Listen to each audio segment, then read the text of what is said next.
In 72 hours, Marcus Sterling would either destroy the most beautiful place he'd ever seen or sacrifice $50 million for a woman who made him forget his own name. Marcus Sterling had bought countries, but Jamaica was about to buy his soul. If you're ready to hear the whole story, click subscribe and let me know in the comments where you're watching from. Because tomorrow, I will be giving you another story just as crazy as this one, and you don't want to miss it. Now let's get into it. Marcus Sterling's private jet touched down on Norman Manley International Airport's tarmac with the whisper-soft precision that $8 billion could buy. Through the tinted windows, he glimpsed his first taste of Jamaica, palm trees swaying like dancers against an impossibly blue sky, their movements so fluid they seemed choreographed by the Caribbean breeze itself. At 42, Marcus had mastered the art of emotional armor. His Armani suit remained perfectly pressed despite the 12-hour flight from New York.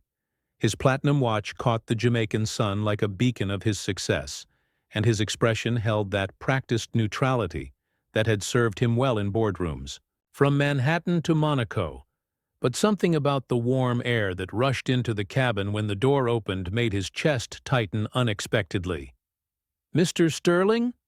A hotel representative approached with the kind of obsequious smile Marcus had grown to despise. "Welcome to Jamaica, sir. Your suite at the Grand Palms Resort is ready, and we've arranged for your meetings with the Development Committee tomorrow morning." Marcus nodded curtly. This trip was supposed to be business. Another resort acquisition, another property to add to his growing Caribbean portfolio. But his assistant had insisted he take a few days to experience the local culture before the negotiations began. "Good for optics," she'd said. Marcus had agreed, though he suspected his version of cultural experience would involve expensive rum tastings and perhaps a round of golf. The drive to Montego Bay should have been routine. Marcus had made similar journeys dozens of times, from airport to luxury resort, insulated by tinted glass and air conditioning from whatever reality lay beyond. But today, something made him lower the window. The scent hit him first, not the sterile, recycled air he was accustomed to, but something alive, salt and flowers and something he couldn't name, but that made his lungs expand fully for the first time in months. Then came the sounds, music spilling from roadside bars, children's laughter from colorful houses that seemed to lean into each other like old friends sharing secrets, and underneath it all, a rhythm that seemed to pulse from the very earth. "First time in Jamaica, Mon?" the driver asked, catching Marcus's eye in the rearview mirror. "For pleasure, yes," Marcus replied, though he wondered if that was entirely accurate. When was the last time he'd done anything purely for pleasure? The Grand Palms Resort rose from the coastline like a monument to luxury tourism, all marble and glass and infinity pools that seemed to pour directly into the Caribbean Sea. Marcus's penthouse suite offered a view that most people would mortgage, their futures to glimpse for a week. But as he stood on the terrace, something felt hollow about the perfection. Have you ever felt that moment when success feels empty? When everything you've worked for somehow isn't enough? Share in the comments what that moment was like for you. Below, he could see the resort's manicured beach where tourists moved in predictable patterns, from poolside bar to jet ski rental to overpriced beachside massage. It was Jamaica packaged and sanitized for consumption, and Marcus realized with uncomfortable clarity that this sanitized version was exactly what he'd been expecting. His phone buzzed. A text from his assistant. "Don't forget, cultural tour. Booked for tomorrow morning. Guide comes highly recommended. Try to enjoy yourself, Marcus. You've been working 80-hour weeks for 3 years straight." Marcus set the phone aside and loosened his tie. Through the resort's perfectly manicured grounds, he could glimpse the real Jamaica beyond the gates. Houses with corrugated metal roofs painted in colors that would make a rainbow jealous, smoke rising from outdoor kitchens, and people moving with an unhurried grace that seemed foreign to his Manhattan-trained eyes. That night, despite the California king bed and Egyptian cotton sheets, sleep eluded him.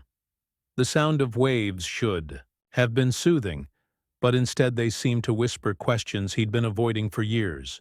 When had he last felt genuinely excited about anything? When had he last connected with another human being about something more meaningful than quarterly projections or acquisition strategies? At 3 a.m. he found himself on the terrace again, looking out at moonlight dancing on water that stretched to infinity. Somewhere beyond the resort's boundaries, he could hear distant music.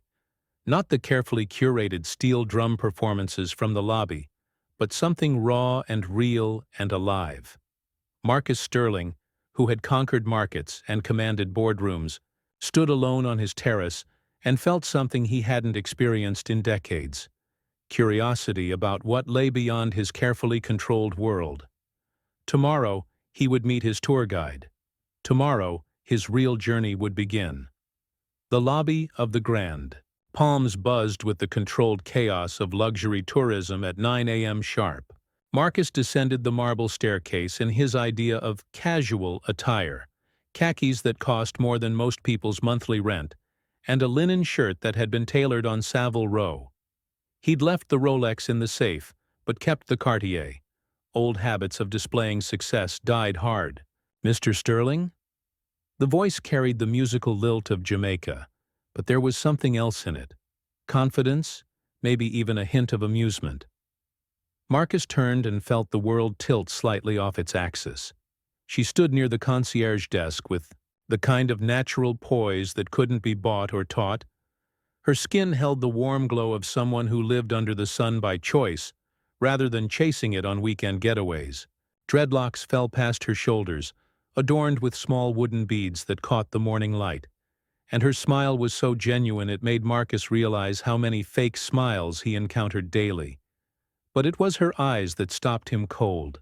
Dark, intelligent, and holding a spark that suggested she saw right through his expensive facade to something he'd forgotten existed.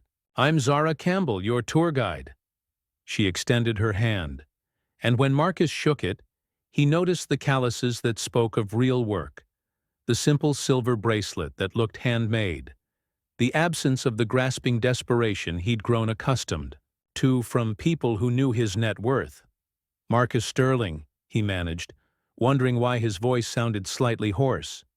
"I know who you are," Zara said, and there was no judgment in it, just fact. "The question is, do you know who you want to be today?" Before Marcus could formulate a response to that unexpectedly philosophical opening, Zara was moving toward the resort's entrance with a fluid grace that made his calculated boardroom stride feel mechanical. "Where exactly are we going?" Marcus asked as they approached not the luxury SUV he'd expected, but a well-maintained but clearly used Toyota pickup truck painted in vibrant blue and yellow.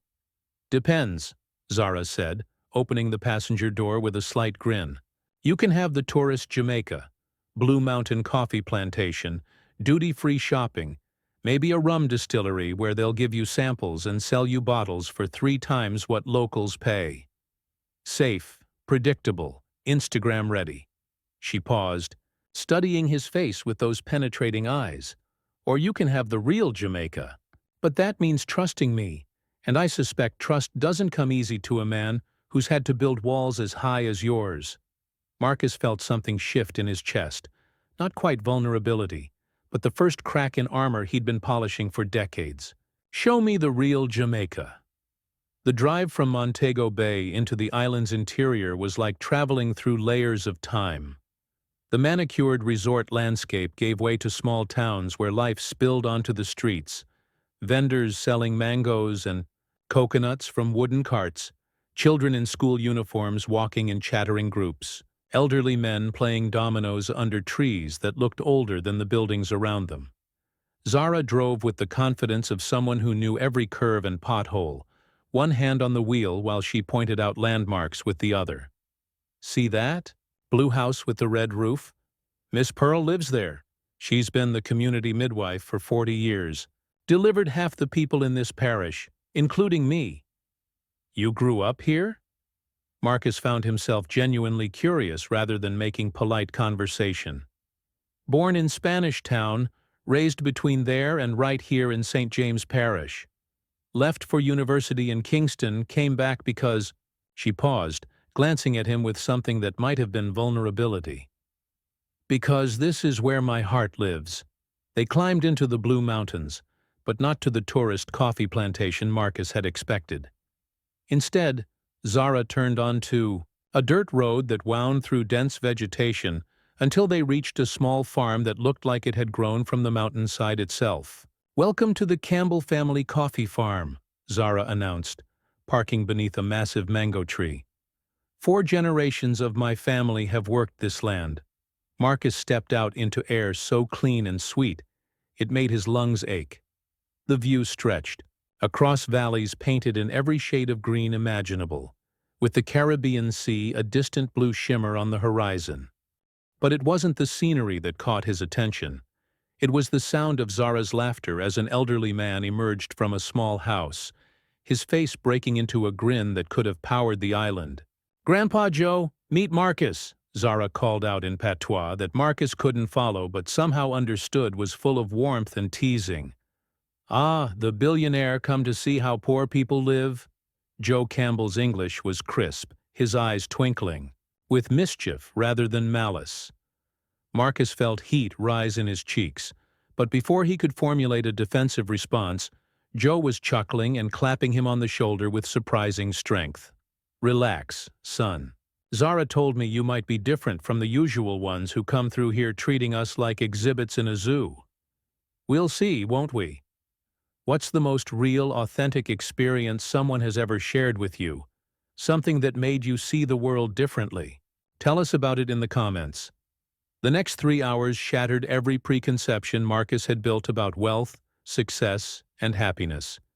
He found himself with dirt under his manicured nails, picking coffee beans alongside Zara and her grandfather, while they shared stories that had been passed down through generations.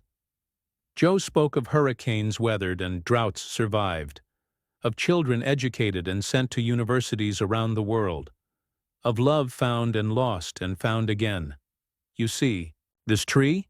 Joe pointed to a coffee plant that looked smaller than the others. "Planted it the day Zara was born. It was supposed to be decorative, you know? Something pretty for when she got married and had her wedding photos taken here." Zara rolled her eyes affectionately. "Grandpa, you're embarrassing me in front of our guest." "But you know what happened instead?" Joe continued, ignoring her protest. "That little decorative tree grew stronger than all the others, produces the best beans on the whole farm.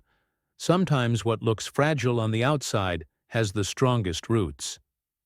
Marcus found himself looking at Zara as Joe spoke, watching the way the mountain light played across her face, the unconscious grace with which she moved among the coffee plants like she was part of the landscape itself.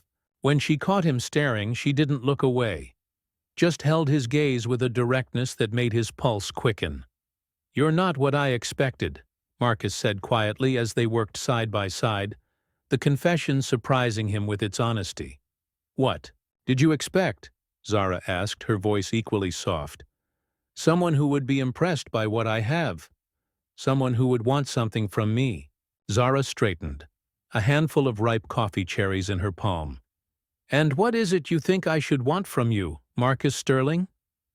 The question hung in the mountain air between them, loaded with implications that made Marcus's carefully ordered world feel suddenly unsteady. For the first time in years, he found himself without a ready answer, without a defense or a deflection, or a way to turn the conversation back to safer ground.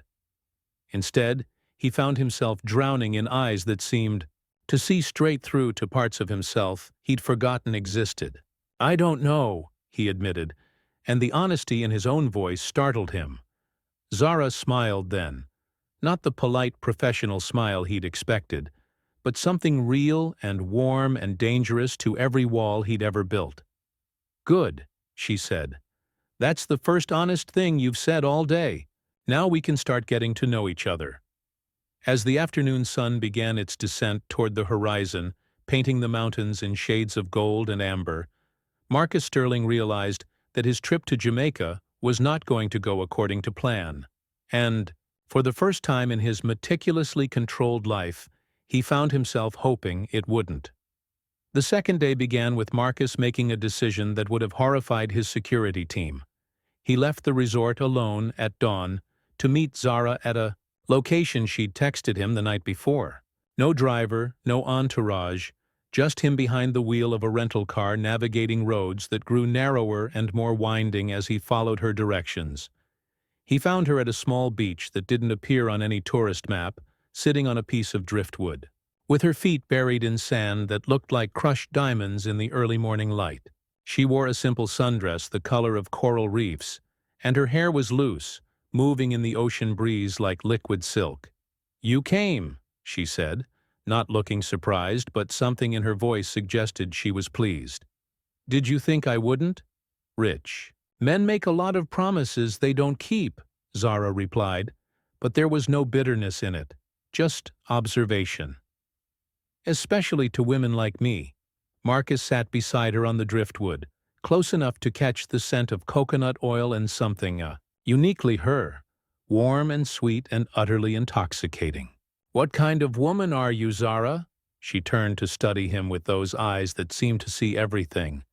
"The kind who doesn't get impressed by bank accounts or boardroom victories.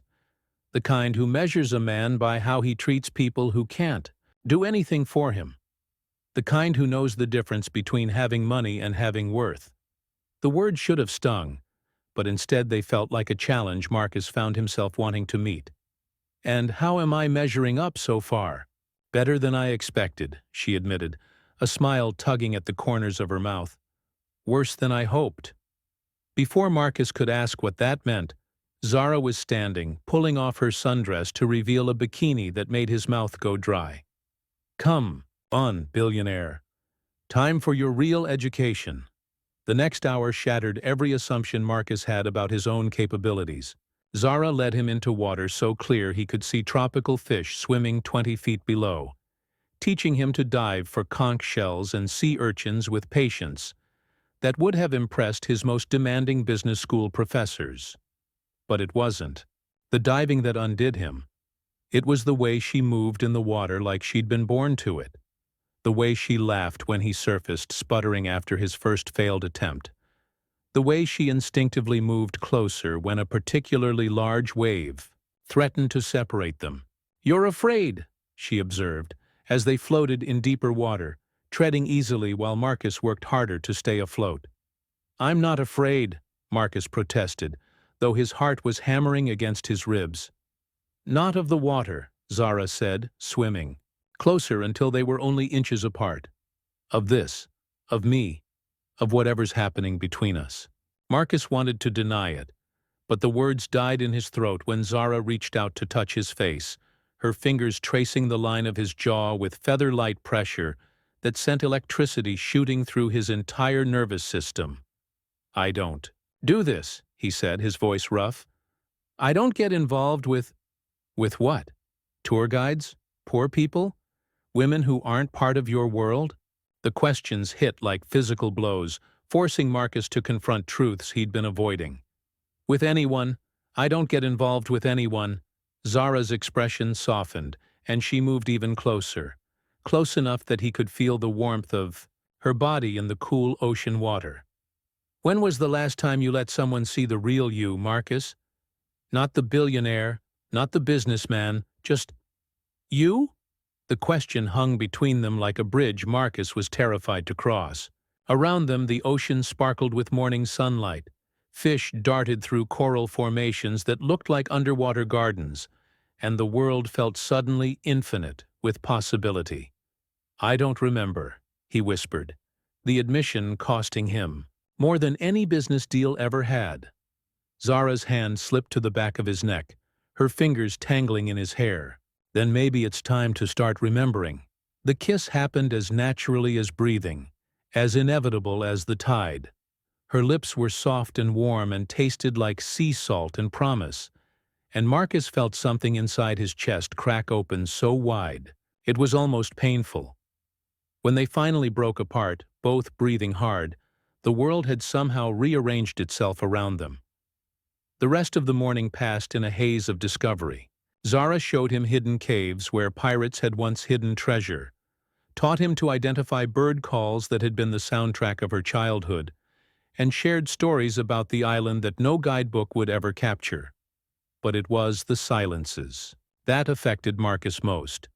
The comfortable quiet that settled between them as they explored tide pools.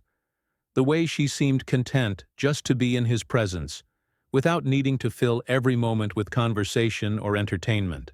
"Tell me about your world," Zara said, as they sat in the shade of a coconut palm, sharing mangoes she'd picked from a tree that grew wild near the beach. Marcus found himself talking about things he'd never shared with anyone. The loneliness of success, the weight of expectations, the way money had become both his greatest tool and his most effective barrier against authentic connection. "I have houses I've never slept in," he admitted, watching juice from the mango drip between his fingers. "Cars I've never driven. I employ people whose names I don't know, and they make decisions about my life that I'm too busy to make myself." "That sounds exhausting," Zara said quietly. "It is." The admission surprised him. "I can't remember the last time I woke up excited about the day ahead. Everything is just obligation and expectation, and the next deal to close." Zara was quiet for a long moment, her gaze fixed on the horizon, where the ocean met the sky in an endless blue line. "My grandmother used to say that the richest people in the world are often the poorest in the ways that matter most. Have you ever met someone who made you question everything you thought you wanted in life? Someone who showed you what you were missing? Share your story. We'd love to hear about those life-changing encounters." "Is that what you think about me?" Marcus asked, though he was afraid of the answer. "I think," Zara said carefully, "that you're a man who's forgotten how to live because he's been so focused on winning." The words stung because they were true. Marcus had built an empire, conquered markets, accumulated wealth that could buy small countries. But when was the last time he'd felt truly alive? When was the last time his heart had raced for something other than the thrill of closing a deal? "What if I wanted to remember?" he asked, the question emerging from some deep, vulnerable place he'd thought was sealed off forever. Zara turned to look at him then, and Marcus saw something in her eyes that made his breath catch. Not just attraction or curiosity, but possibility. Hope, maybe, or perhaps something even more dangerous. "Learning to live again isn't something you can buy, Marcus," she said softly. "It's something you have to choose, every day, in small moments and big ones. It means being willing to be vulnerable, to fail, to let people see you without your armor." As if to prove her point, Marcus found himself reaching for her hand, their fingers intertwining with surprising naturalness. Her skin was warm and slightly rough from honest work, so different from the soft, manicured hands of the women in his usual social circle. "I don't know how," he admitted. "Then let me teach you," Zara said, and the simple offer contained multitudes, invitation and challenge, promise and risk, all wrapped together. The afternoon sun was beginning its descent toward the horizon, painting the sky in shades of pink and gold that would have made his expensive art collection look like cheap imitations. Marcus realized that in less than 48 hours, this woman had shown him more beauty, more authenticity, more genuine connection than he'd experienced in years. But with that realization came another, darker truth. In 3 days, he was scheduled to return to New York, to board meetings and merger negotiations, and a life that suddenly felt as hollow as an empty shell. "Zara," he began, but she pressed a finger to his lips, silencing him. "Don't," she said softly. "Don't think about tomorrow yet. Just be here, with me, right now." Marcus looked into her eyes and saw his own reflection. Not the polished, controlled businessman, but someone raw and uncertain and more alive than he'd felt in decades. Someone who was beginning to understand the difference between success and fulfillment, between having everything and having what mattered. The sun continued its descent, and Marcus Sterling, billionaire, mogul, master of the universe, sat on, a hidden beach in Jamaica, holding hands with a tour guide who was teaching him how to breathe again. But tomorrow was coming whether he wanted it to or not, and with it, decisions that could change everything. The third morning arrived with the weight of finality pressing against Marcus's chest like a physical force. His phone had been buzzing incessantly since 6 a.m. His assistant in New York, the development committee in Kingston, his lawyers preparing for the resort acquisition that was supposed to be the reason for this trip. But Marcus sat on his penthouse terrace, ignoring every call, staring at a simple text from Zara. "Meet me at Grandpa Joe's farm. There's something I need to show you before you go." Before you go? The words hit him like a punch to the solar plexus. He'd made no official announcement about leaving, but somehow she knew. Maybe it was written in the way he'd held her a little too tightly the night before, or the questions he'd stopped himself from asking about her life, her dreams, her future. Maybe she'd simply sensed the wall he'd started rebuilding as reality, crept back in. The drive to the Campbell farm felt different this time, like traveling toward a precipice rather than an adventure. Every mile took him further from the manicured safety of the resort, and deeper into a world that had begun to feel more like home than any of the properties he owned around the globe. He found Zara in the coffee fields, but she wasn't alone. Joe Campbell sat in the shade of the same mango tree where Marcus had first tasted authentic Jamaican hospitality, and beside him was a woman Marcus hadn't met. Elegant, well-dressed, with eyes that held the same intelligence as Zara's, but carried the weight of years and hard-won wisdom. "Marcus, I'd like you to meet my mother, Dr. Grace Campbell," Zara said, her voice carrying a formality that hadn't been there before. Dr. Grace Campbell rose from her chair with the dignity of someone accustomed to respect, and Marcus found himself being evaluated by eyes that seemed to catalog every designer label, every expensive accessory, every marker of his wealth and privilege. "Dr. Campbell," Marcus said, extending his hand. "It's an honor." "Mr. Sterling." Her handshake was firm, professional. "I've heard quite a lot about you." The way she said it made Marcus wonder exactly what Zara had shared with her family, and whether any of it had been positive. "Mama's the head of pediatrics at Kingston Public Hospital," Zara explained. "She came up this morning because she wanted to meet the man who's been occupying so much of my thoughts lately." The admission should have warmed him, but something in the atmosphere, the careful way Joe avoided his eyes, the tension in Zara's shoulders, the clinical assessment in her mother's gaze, suggested this wasn't going to be the romantic farewell he'd been both dreading and anticipating. "Zara tells me you're leaving today," Dr. Campbell said, settling back into her chair with the authority of someone used to being the smartest person in the room. "Tomorrow morning, actually," Marcus corrected, though the distinction felt meaningless. "Ah," Dr. Campbell nodded. "And the resort acquisition? That's proceeding as planned?" Marcus felt something cold settle in his stomach. "How do you know about that?"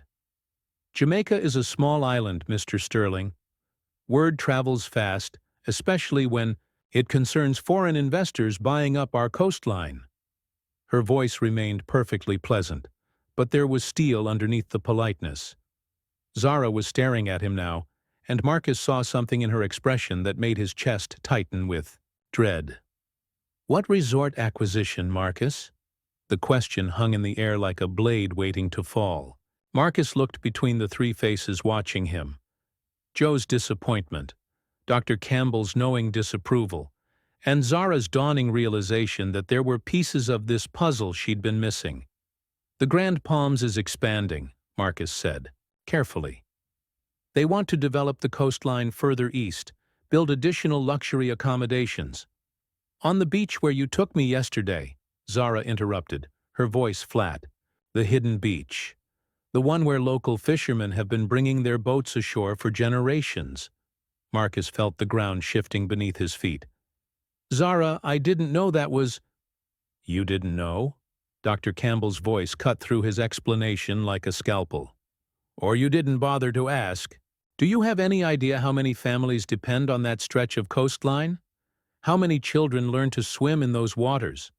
How many elders sit on those rocks every evening watching the sunset? The development will bring jobs, Marcus said, weakly falling back on the economic arguments he'd used to justify similar projects around the world. Tourism revenue? Infrastructure improvements? For who? Zara's voice was barely above a whisper, but it carried more weight than any boardroom confrontation Marcus had ever faced. For the investors? For the tourists who'll stay in those hotels for a week and leave? Or for the families who'll be pushed out so rich people can have unobstructed ocean views? Marcus opened his mouth to respond, but Joe Campbell spoke first, his voice carrying the quiet authority of a man who'd lived through decades of similar promises. You know what they told us when they built the first resort, son? Same thing. Jobs, prosperity, a better future for our children. He gestured toward the mountains that surrounded them, toward the small farms and colorful houses that dotted the landscape. 40 years later, most of the good jobs still go to foreigners. The cost of living has tripled, and young people like my granddaughter have to choose between leaving their homeland or watching it get sold off piece by piece to people who see it as nothing more than profit potential. The words hit Marcus like physical blows, each one stripping away another layer of the justifications he'd wrapped around this deal. But it was Zara's silence that devastated him. The way she'd stepped back, literally and figuratively, creating distance that felt like an ocean between them. "Is that what this was?" she asked finally, her voice steady despite the tears he could see gathering in her eyes. "Research? Getting to know the locals before you displaced them?" "No." The denial came out more forcefully than Marcus intended. "Zara, no. Meeting you, spending time with you, that had nothing to do with business." "But you knew," Dr. Campbell said, her medical training evident in the way she dissected the situation with clinical precision. "You knew about the development plans when you met my daughter. You knew you were going to be part of destroying something she loves, and you let her show you our home, our culture, our sacred places anyway." Marcus felt something breaking inside his chest. Not his heart, but something deeper. The carefully constructed narrative he'd built about himself, about his role in the world, about the nobility of economic development and the greater good of progress. "I can stop it," he said desperately, looking directly at Zara. "I can pull out of the deal, find another location." "Can you?" Zara's question was soft, but it contained multitudes. "Can you really? Or will you go back to New York, sit in your boardroom, and decide that the profit margins are too good to pass up? That the economic benefits outweigh the human costs? That people like us are just obstacles to progress?" The accuracy of her prediction terrified him, because he could see it so clearly. The meetings, the presentations, the gradual erosion of his resolve as advisors and accountants and lawyers explained why sentiment was a luxury he couldn't afford. "I'm not that man," Marcus said, though even as the words left his mouth, he wondered if they were true. "Then prove it." Zara stepped closer, close enough that he could see the gold flecks in her dark eyes, close enough to feel the intensity of her conviction. "Don't just tell me you can stop it. Stop it. Right now. Make the call." Marcus pulled out his phone, his hands trembling slightly as he scrolled to his lawyer's number. The weight of the moment pressed down on him, not just the immediate choice, but everything it represented. This wasn't just about a resort development. It was about who he was, who he wanted to be, and whether love could truly transform a man who'd spent decades building walls around his heart. Around him, the blue mountains stretched toward a sky so blue it hurt to look at directly. The air smelled of coffee blossoms and possibility. And somewhere in the distance, he could hear the sound of children laughing as they played in a world that wouldn't exist if he didn't make this call. Zara watched him with eyes that held everything: hope, and fear, love, and disappointment, the future they might have together and the chasm that would separate them forever if he chose wrong. Marcus Sterling, who had built his fortune on calculating risk and reward, who had never made a major decision based on emotion, who had never let his heart overrule his head, looked at the woman who had shown him what it meant to be truly alive, and pressed the call button. "Harrison? It's Marcus. About the Jamaica deal. I'm pulling out, effective immediately." The explosion of protests and legal complications that followed seemed to come from very far away. Marcus kept his eyes on Zara's face, watching disbelief transform into something that looked like wonder, then joy, then something so powerful it took his breath away. When he finally ended the call, after 20 minutes of the most expensive decision he'd ever made, the silence on the mountain was broken only by the sound of wind through coffee plants and his own thundering heartbeat. "That was worth about $50 million, he said quietly. Zara stepped forward and took his face in her hands, her palms warm against his skin. "No," she said, her voice thick with emotion. "That was worth everything." When she kissed him, Marcus tasted salt. Her tears, or his, he wasn't sure, and understood with crystalline clarity that this was the moment his real life began. 6 months later, Marcus Sterling stood in the same coffee field where his life had changed forever. But this time he wasn't wearing designer clothes or expensive watches. His hands were stained with earth and coffee oils. His skin had taken on the golden warmth of someone who lived under the Caribbean sun. And when he smiled, which happened often these days, it reached all the way to his eyes. "You're getting better at that," Zara observed, watching him carefully select ripe coffee cherries with the patience she'd been teaching him since he'd made the decision that shocked the business world and transformed his soul. "I have a good teacher," Marcus replied, pausing in his work to brush a strand of hair from her face with fingers that had learned gentleness along with farming. The headlines had been brutal at first. "Billionaire's mental breakdown. Sterling's $50 million mistake. Love makes millionaire go mad in Jamaica." Marcus's board of directors had called emergency meetings. His competitors had circled like vultures, and his stock portfolio had taken a hit that would have devastated him 6 months ago. But as he watched Zara laugh at something her grandfather called out in patois, as he felt the satisfaction of honest work and the peace of belonging somewhere that valued him for who he was rather than what he owned, Marcus knew he'd never made a better investment in his life.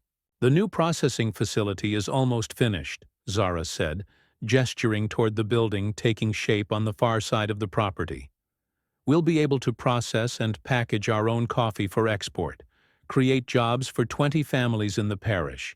The Campbell Family Coffee Company had been Marcus's first venture into what he now called conscious capitalism, business that prioritized people and planet alongside profit.